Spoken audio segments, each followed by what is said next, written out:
To the bold analysis, ladies and gentlemen, I followed the burial of Bridget Wanaina, the 12-year-old grade 6 girl who was shot inside her parents' house in Ndumberi, Kiambu County.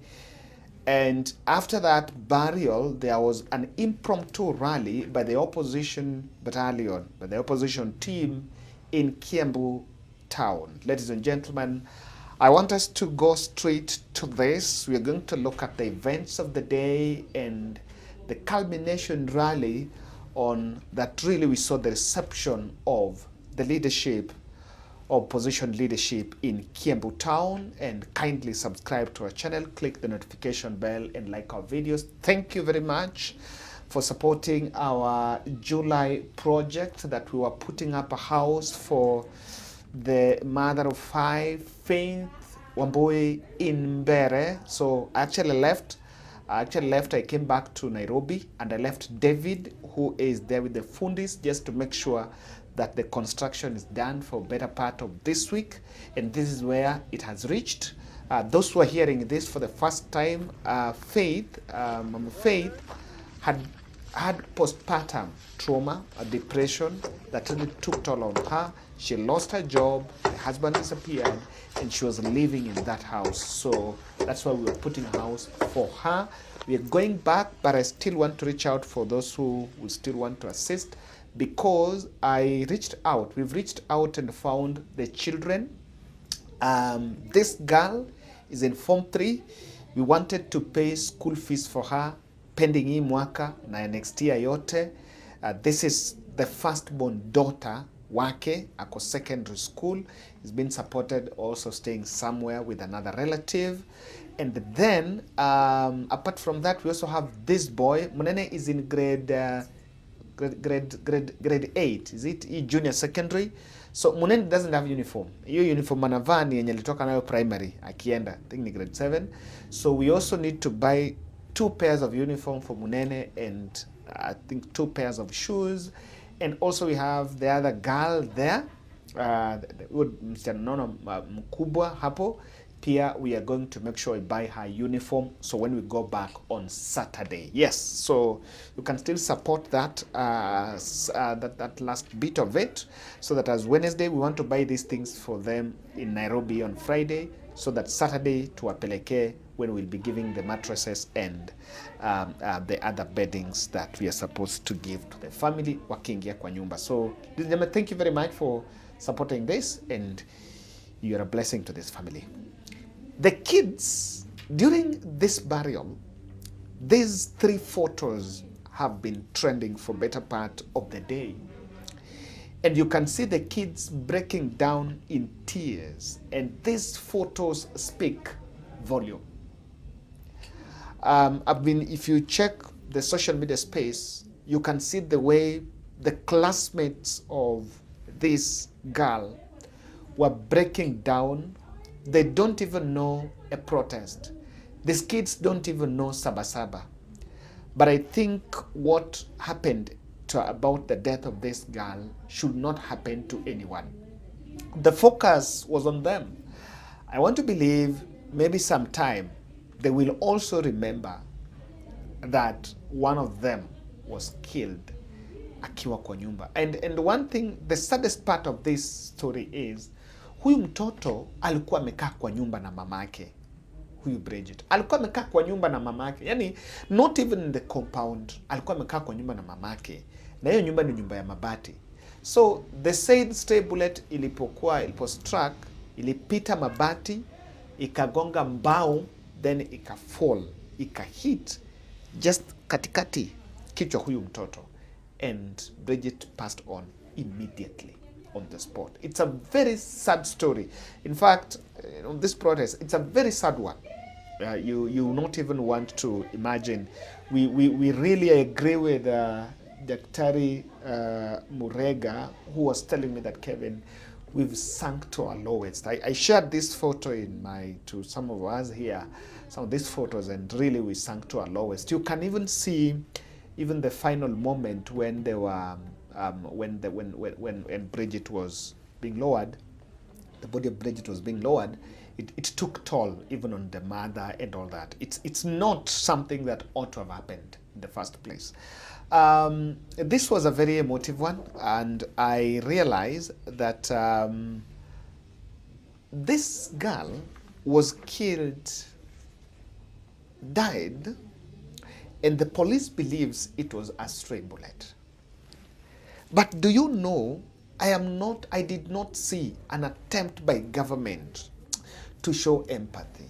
Maze, yani, sioni huruma ya gava. Unaona ile ya something has happened and yes, it's a mistake. The way they said that Ojwang died, it was a mistake. I didn't feel empathy yao. You know, this is one where presidents need to even take responsibility and say sorry for this. This ought not to have happened. This ought not to have happened. Even hata kama unasema wote wamevunja, wenye wamevunja wamepigana na polisi, a 12-year-old did not fight with the police. A 12-year-old did not protest. A 12-year-old was inside her mother's house. And me, I'm saying we must highlight these stories, because we must highlight these stories to show the world and show the country the ugly face of police brutality. Yet again, the leadership of UDA and the government leadership did not show up. Not even the area member of parliament, Kimani Ichung'wah, not a single MCA from UDA, not even the governor, not a single leader, even from the government, appeared, except the opposition. That we saw Musalia Mudavadi, not Musalia Mudavadi, we saw Kalonzo Musyoka, we saw Matian'gi, we saw Eugene Wamalwa and Muturi and others who are also present there. Can I shock you? Just as this was happening, another tuko na shida sana.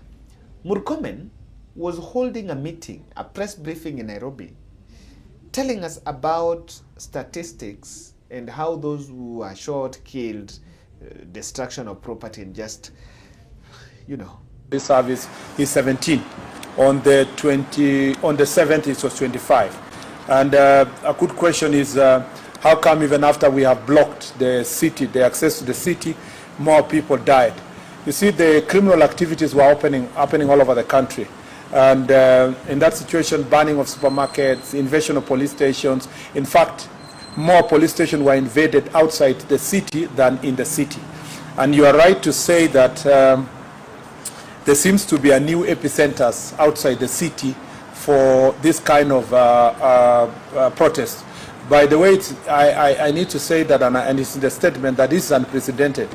In the past, we have had, of course, maandamano across the country, but the ones that are targeting specifically police stations, this is the first time that you can really say police stations are being, specifically targeted, which is a very unique phenomenon, and we are concerned, and that's why some people are being charged for terror, because by the time you're going for police station, your intention is not to pass your message. It's not even your intention to loot.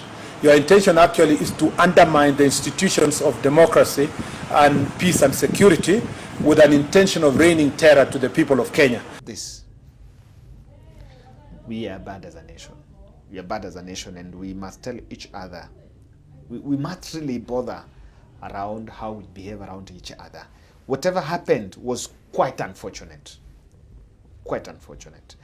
We did wrong. We really messed with this country, especially the police. I'm even wondering, the police officer who fired that, I know he knows himself herself. Hata ukiwa kwako with your children na unaona mzazi mwingine akilia na watoto wengine wakilia hivyo, ukiona hizo picha, even if you see them in social media, even ukiwatch TV kwako, how do you feel? Don't you even have the guilt? Mi kuna zingine hata naweza acha hiyo uniform niseme hiyo acha mimi niache tu uniform. Some are not good. Now, after this, I paid attention to an impromptu rally in Kiambu town. The opposition team went straight to Kiambu town, and the reception was huge. If you look at the attendance of this rally, it was huge. I was paying keen interest from this rally because, number one, It was the first rally that they were holding without Rigathi Gachagua, especially in Kenya, since Rigathi left for the USA. And political pundits have been arguing that we want to see if the opposition is going to sustain the momentum even without Rigathi Gachagua. It should not be. Even in football, it should not be that if you lack one player, then the game you cannot win the game. So we were paying really attention to that rally. They're also feeling with some protests that would emerge at that burial, but that didn't happen. And I sampled 3 speeches I would want us to listen to. Of course, I looked at it.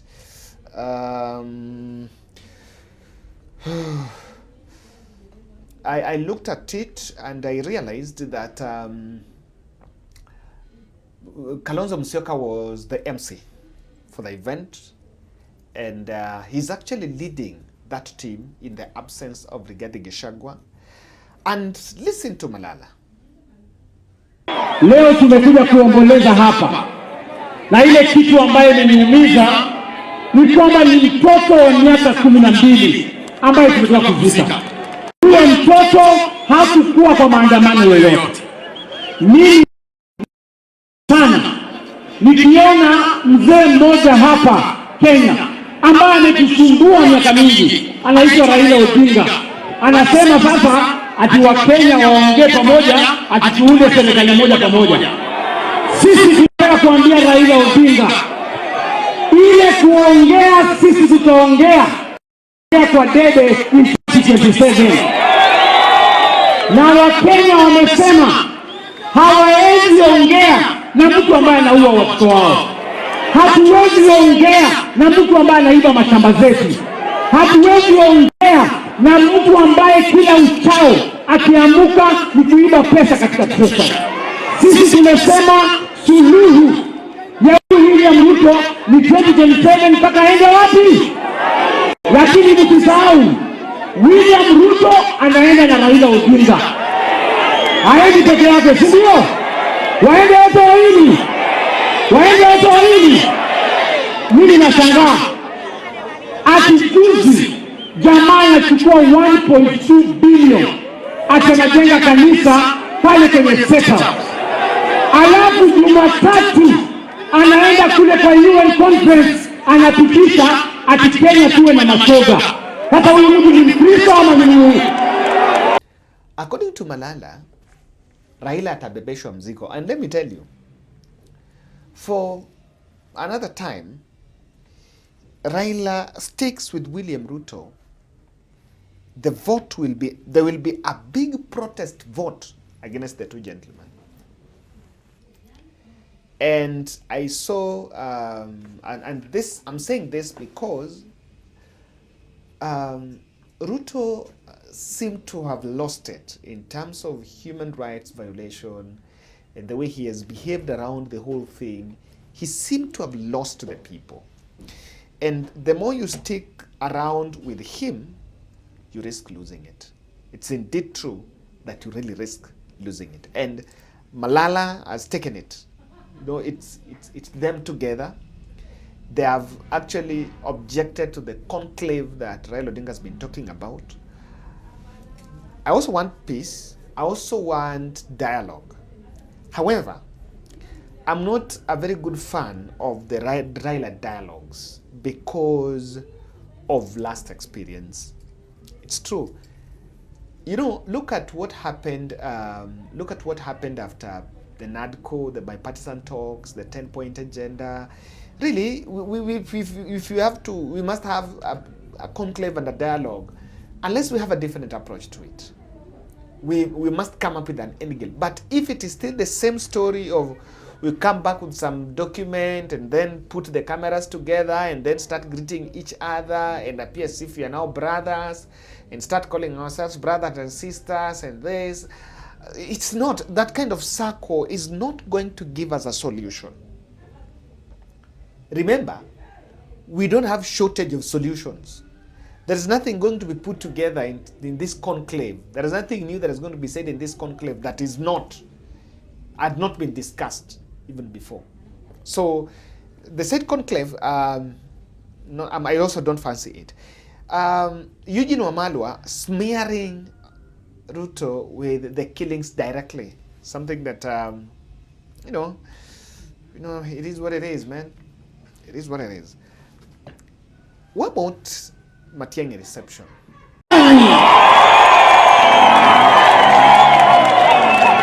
Kiambu hamjambo. Oyega rende. Nataka kuwauliza tu swali moja. Kiambu muko tayari kama taifa letu la Kenya liko tayari kufanya kitu kizuri? Eti mumeamua namna gani? Eti namna gani? Nisikie tena. Hata sisi hivyo ndivyo tumeamua. Lakini mnipe nafasi niwaeleze hivi wenzangu. Sisi tunataka kuwaomba wananchi wetu wa Kiambu, wananchi wetu wa Mount Kenya na wenzetu wote katika taifa letu la Kenya. Tusikubali hii kasumba imeanzwa na serikali hivi majuzi ya kwanza kusingizia kabila moja ama familia ama jamii moja ya Kenya. Kusema ikishida tuko nayo imeletwa na watu wa Central Province. Tunakubaliana na hayo? Kila mahali unaenda nchi yetu ya Kenya kuna shida. Na shida ile tuko nayo haibaui sisi. Ukienda Homa Bay namna hiyo, ukienda Nyamira ni hivyo, ukienda Taita Taveta ni hivyo. Tuko na shida. Na shida ni uongozi mbaya. Na ndio sisi tunasema tafadhali wananchi ninawaomba. Tuungane sisi wote pamoja. Tuwe na imani kwa nchi yetu kwa sababu uongozi ukwenda kombo ama ukiharibika sisi tusikose imani kwa nchi yetu. Let us not lose hope. Tukiungana sisi wote pamoja, tukisimama pamoja, tunaweza kubadilisha vile maisha yetu yako sahihi na tunaweza kubadilisha serikali, tuwe na uongozi wa kuaminika, viongozi ambao wanatuambia mambo tunaamini, sio viongozi wa kutudanganya kila wakati. Wananchi tumekubaliana? Wangapi mnasema tunataka serikali ya kuaminika Kenya? Wangapi mnasema tunataka serikali ya kuwajibika? Kwa sababu mambo kama haya mauaji ambayo yamefanyika hapa, tunasema wale ambao wamehusika uchunguzi ufanye, waadhibiwe kisheria, kwa sababu hatuwezi kuishi kama wanyama, watoto wanapiwa namna hii, wanauawa vile tumeona siku ya leo. Mimi nawashukuru na waomba tafadhali tuweke amani na tukae pamoja kwa hii safari ya kubadili uongozi wa nchi yetu, kubadilisha maisha yetu na kuhakikisha kwamba sisi tunakaa pamoja kwa amani. Tusisikie haya maneno ya kwanza kutugawanya sisi kwa misingi ya kikabila, kusema hawa ni kabila hii, ni kabila ingine. Hapa Kiambu, nikiangalia hapa Kiambu ni sura ya Kenya. Kuna Wakenya kutoka hata Nyamira hapa, kuna Wakenya kutoka Kisii, kutoka Homa Bay, kutoka kila mahali. Wananchi tunataka kugawanya namna hiyo? Tusikubali kabisa mambo kama haya. Matiangi on Monday appeared within Kameme FM, was interviewed in Kameme FM. And if there is something that Matiangi has successfully done, is that there are two things. When Matiangi's name, when someone mentions Matiangi's name about presidency, there's only the issue of Rivaala, there is the issue of killing the Uhuru time, and then there is the issue of Waranga thief or something. But then you realize you cannot hit Matiangi with these things because you are overdoing them. You cannot hit Matiangi with these things because you are overdoing them. So it means the system. In fact, the brutality system still existing and you cannot really run away from it. So I think the one-time rallying call, looking at the Kiambu rally, the one-time rallying call that someone would want to project as a Rigathi agenda is not it. And I think even in his absence, I even watched the other rally in Kajiado, even in his absence, the people can still, relate with the one-term call. And I think I listened to what Kalonzo was saying about the one-term. It's something that you cannot despise it. The other issue is Ruto has planted a seed of hate and it's going to cause a big crisis. Tena by the a big crisis. Kuna hata ka hate kameingia and it's not going to be manageable. The state should actually show empathy. if indeed they are sorry. In fact, the state should be sorry for these killings. You know, that is if we are talking about reconciliation, peace and reconciliation, instead of over-defending power, let's feel sorry. Let's show some empathy. Lakini this dismissive attitude ni kama mimi hainijalishi, nyinyi fanyeni venye mnajua, polisi walikuwa sawa, you know, mimi nitaweza, nyinyi wazazi ongeni na watoto. Like for example, when the president says wazazi ongeni na watoto, ongeni na watoto wenyu, that will be a old girl. Kwani ni mzazi wake hakumuongelesha? Is it about mzazi wake kumuongelesha? So the messaging about combative messaging about these matters is not really giving the people the real feel. Ladies and gentlemen, thank you. Let's meet in the next. I have a very good piece about IBC that I really want us to get here.